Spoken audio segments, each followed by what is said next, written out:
नमस्कार, मी हंसराज मराठे. माझ्या हंसराज मराठे सिंदाबाद या यूट्यूब चॅनलमध्ये आपलं स्वागत करतो. आज आपण कोकारे बेल्लारू अभयारण्याचं दर्शन घेणार आहोत.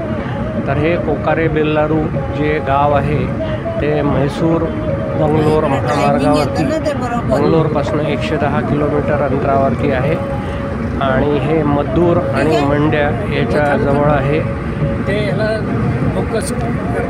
या गावाची विशेषता अशी आहे की इथे बऱ्याच वर्षापासून मोठ्या प्रमाणावरती गावातल्या झाडांवरती पेंटेड स्टॉर्क म्हणजे रंगीत करकोचा आणि स्पॉट बिल्ड पेलिकन्स हे दोन्ही पक्षी इथे वीण घालतात, म्हणजे ब्रीडिंग होतं, यांचं नेस्टिंग होतं. आता हा आपल्याला बामणी काईट रस्त्यात मला दिसला. मी थांबून त्याचं शूटिंग घेतलं.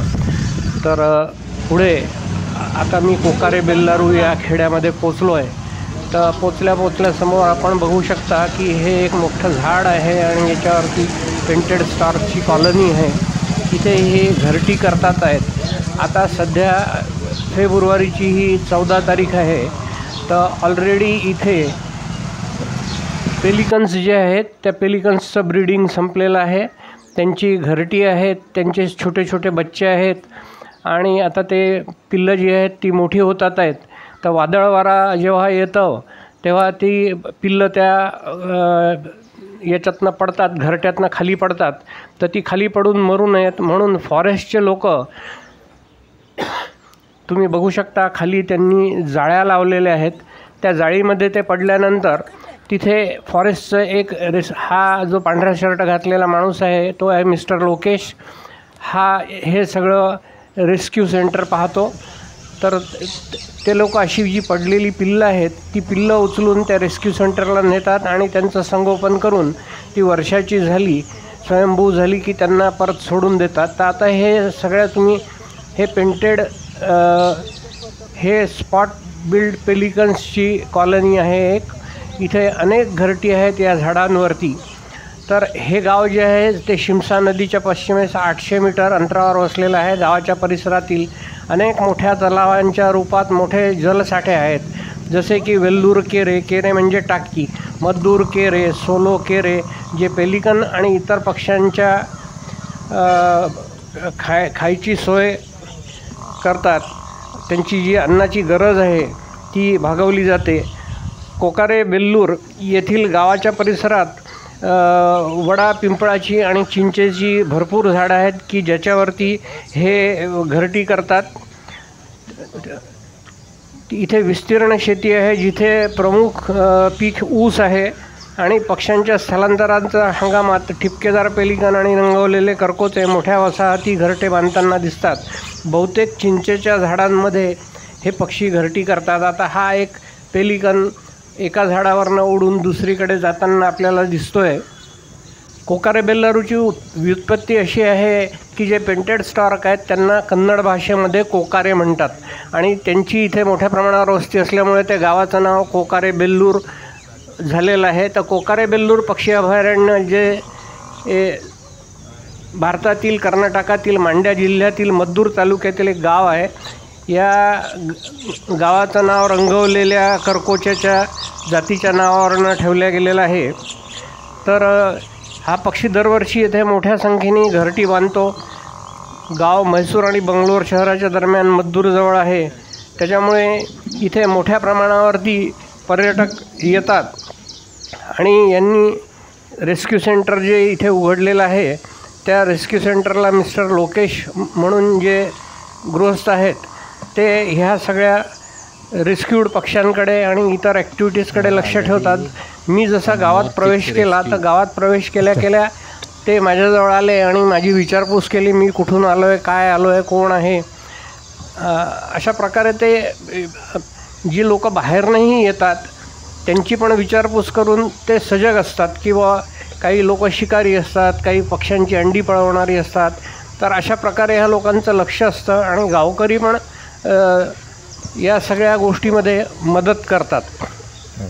आता इथले शेतकरी जे आहेत ते शेतकरीही या सगळ्या प्रकल्पामध्ये मदत करतात, कारण त्यांचाही यामध्ये थोडासा फायदा असा आहे की पक्षी घरटी बांधतात आणि त्यांची जी विष्ठा असते त्या विष्ठेमध्ये मोठ्या प्रमाणावरती खत असतं, ज्याला की हे लोक ग्वानो म्हणतात. आणि हे खत गोळा करून आणि शेतीमध्ये मोठ्या प्रमाणावर वापरलं जातं.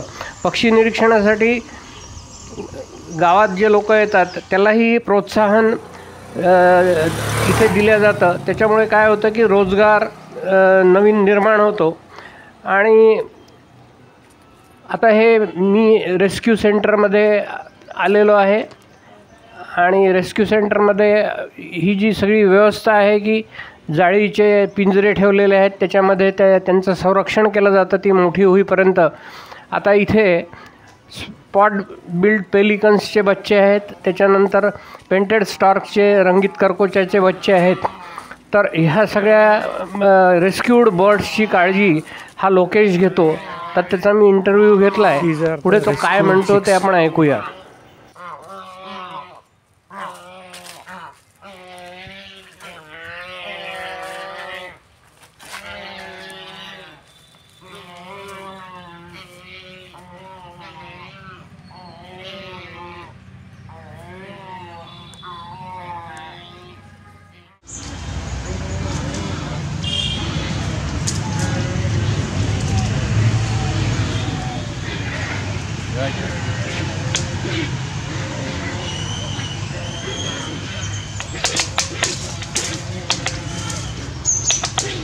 आम्ही काय कन्व्हर्स करतो ते केलं होतं.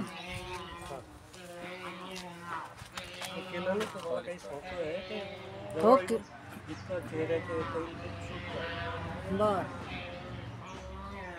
फोकस करतो. ठीक आहे. Okay. I am Lokesh. I working forest department. I am Lokesh. Here, two types of birds coming in this century. One is pelicans, another one painted stars.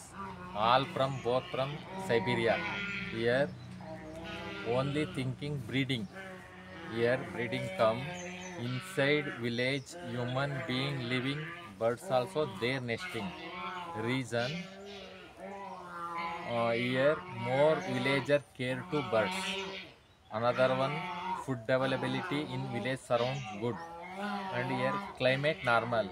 Egg lights here temperature normal. Here come 8 months year only. 4 months no year one. In between season between any chicks falling. Parents feeding time. And another one, more air, more rain. That time more branch. One full tree also falling. There falling chicks. Parents no taking. Parents to chicks no link. I bringing chicks here. Rescue. Starting time gram like very small. Put in the cardboard box. Inside paddy, grass and surround the chicks cotton surround. Liquid type food giving. 1 month, 1.5 month after some big chicks after year cage, year living. That time pole adding, horizontal pole adding. 2 feet, 3 feet. Healthy chicks 2 feet height playing 3 months after 3 feet. After fall rise 6, 7, 8 feet rise fall down to 8 feet fly release. No flying thinking catcher inside some any catcher no top flying. After that chicks more time want 6 month release 1 year. 1 year after that one chicks also release. Here this one work doing. Year compare. Birds coming here less than very less than. This also chicks rescue release. This one next generation. This one gift. Here both pelicans stars both here rescue. These are all helping forest department. Food, veterinary doctor, all facility also here good. This one work doing, I doing. Rescue सेंटरची भेट आटपल्यानंतर मी तिथे जवळ एक information centre आहे, nature interpretation centre, त्याला भेट दिली. आता इथे जे गावकरी आहेत त्यांच्या भावना ज्या आहेत पक्ष्यांच्या प्रती त्या कशा आहेत की हे सगळे पक्षी मायग्रेटरी बर्ड्स आहेत जे सायबेरियाहून किंवा इतर ठिकाणून उडून इथे ब्रीडिंगसाठी येतात. तेव्हा गावकरी म्हणतात आमच्यासाठी हे पक्षी बाळंतपणासाठी घरी येणाऱ्या लेकीसारखे आहेत. तर त्याच्यामुळे त्यांचं जे पक्ष्यांचं आणि गावकऱ्यांचं जे नातं आहे ते खूप छान प्रकारचं नातं आहे. आणि त्याच्यामुळेच इथे हे वर्षानुवर्ष दरवर्षी इथे येतात आणि हळूहळू पक्ष्यांच्या संख्येत वाढही होती आहे. तर त्याच्यामुळे मी हे सगळं ऐकून होतो आणि यूट्यूबवरही बघितलं होतं. तर तेव्हा मी ठरवलं की बंगलोरहून म्हैसूरला जाताना या रस्त्यावरच जवळ असलेलं हे कोकारेबेल्लूर हे गाव जे आहे इथे जरूर व्हिजिट द्यायची. आता ही माझी व्हिजिट आटपल्यानंतर मी इथून निघून रंगनथित्तू नावाचं बर्ड सँच्युरी आहे परत, म्हणजे ती पण परत बंगलोर म्हैसूर रस्त्यावर उजव्या बाजूला येते, ही डाव्या बाजूला आहे. तिथे पण भरपूर प्रमाणात पेलिकन्स, पेंटेड स्टॉर्क आणि इतर अनेक पाणपक्षी तिथे आहेत. तर तिथे मला पोचायला साधारण तासभर तरी लागेल आणि मग तिथून साधारण अर्ध्या एक तासामध्ये मी म्हैसूरला पोचीन. माझं गंतव्यस्थान हे म्हैसूर आहे. आता ही इथली व्हिजिट आटपली की आम्ही निघणार आहोत. तर आता इथे हे जे पक्षी आहेत या पक्ष्यांकरता जे खाद्य लागतं त्याच्याकरता आजूबाजूला पाणवठे आहेत. जसं की तिथे एक शिमसा नदी आहे जी की मला आता परत जाताना रस्त्यात लागते, तर ती तुम्ही बघू शकता. आता ही शिमसा नदी मला लागलेली आहे. मी निघालो आहे रंगनथित्तूला जायला. तर ही नदी आहे, पाहू शकता, सुंदर दृश्य आहे नदीचं. आणि तुम्हाला हा एकंदरीत व्हिडिओ कसा वाटला याच्याबद्दल मला कॉमेंट करून जरूर कळवा. त्याच्यामध्ये कोणाला असं वाटेल की हा फार लांब झाला, कोणाला वाटेल शॉर्ट झाला, कोणाला वाटेल की आणखीन अमुक सांगायला पाहिजे होतं, तमुक माहिती द्यायला पाहिजे होती. तर अशा ज्या कॉमेंट्स आहेत माझ्याकरता उपयुक्त ठरतात पुढचे व्हिडिओज बनवताना. तर तेव्हा व्हिडिओवरती कॉमेंट जरूर करा. तुम्हाला जरा आवडला तर लाईक करा, शेअर करा आणि सबस्क्राईब करा. सबस्क्राईब करायला विसरू नका असं मी अशाकरता म्हणेन की माझे सबस्क्रायबर्स जेवढे वाढतील तेवढं माझ्याकरता मला प्रेरणा मिळते आणि पुढे मॉनिटायझेशनला मदत होते. तर नॉर्मली लोक व्हिडिओ बघतात पण सबस्क्राईब करत नाहीत, कारण अशी एक भावना आहे की सबस्क्राईब म्हणजे सबस्क्रिप्शनच्या रूपात काहीतरी पैसे आपल्याला भरावे लागतील का किंवा कटतील का. पण तसं काही नाही आहे. मलाही असं वाटायचं, मी पूर्वी करत नसे, मी आता करतो सबस्क्राईब. तर तेव्हा हा व्हिडिओ तुम्ही शेवटपर्यंत पाहिलात याबद्दल धन्यवाद. आणि तुम्ही सबस्क्राईब केल्यावर माझे पुढचे जे अनेक व्हिडिओ येणार आहेत त्याचे तुम्हाला नोटिफिकेशन्स येतील. Thank you, bye bye.